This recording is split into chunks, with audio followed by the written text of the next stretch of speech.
Hi again then guys, and so we are returning to something which hasn't been featured on the channel for a long time now, and this used to be the bulk of the channel, top speed tune setups, and I realised a little while ago that this is one of a few relatively popular cars in the race car class that I haven't actually covered a top speed tune for.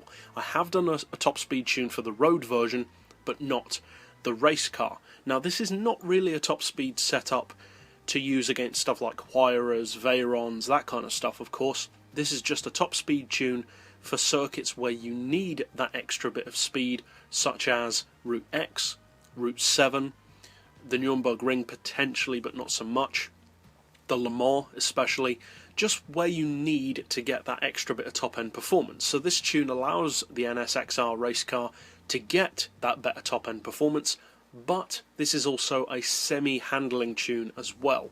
So it still handles well, but it's significantly quicker for top end speed. Now I've gone for racing soft tyres, that depends on the situation of course.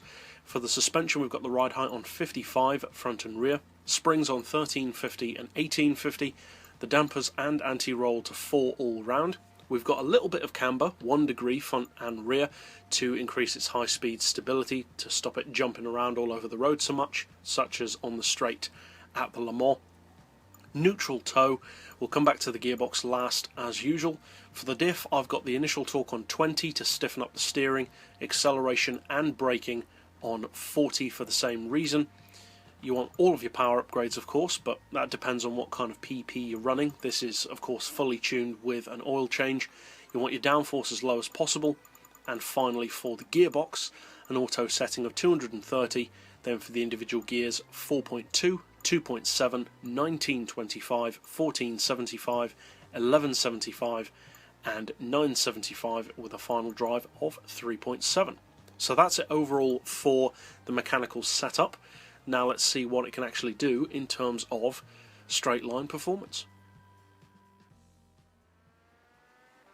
Now this car is not amongst the fastest of GT class machines in a straight line anyway.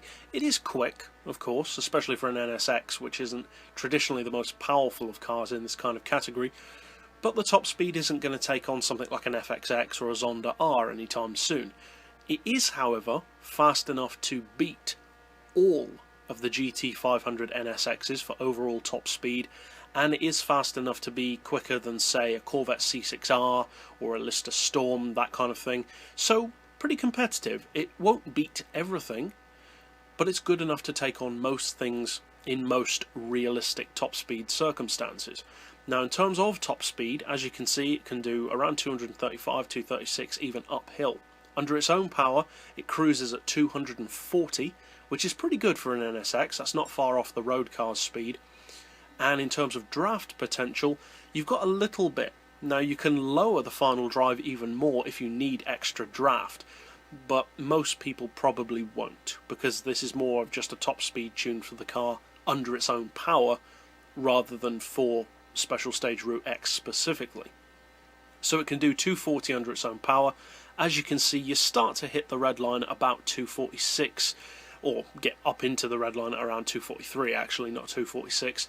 So as far as its flat out draft speed, you're probably only looking realistically at around 250, maybe a little bit more. But that's more than enough for most racing situations. This is just to allow the car to be fast enough on its own so that you don't need to rely on other people. So say you're racing in the Le Mans, it might be an endurance race, you don't want to have to constantly be behind someone on the straights just to be able to keep up.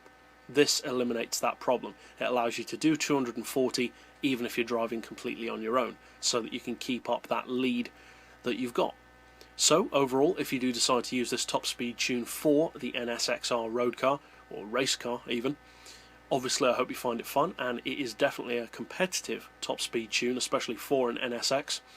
And that's it overall for this particular build. So if you'd like to keep up with other top speed builds occasionally, and other forms of tune setup as well on the channel as soon as they're released, be sure to hit subscribe down below for that.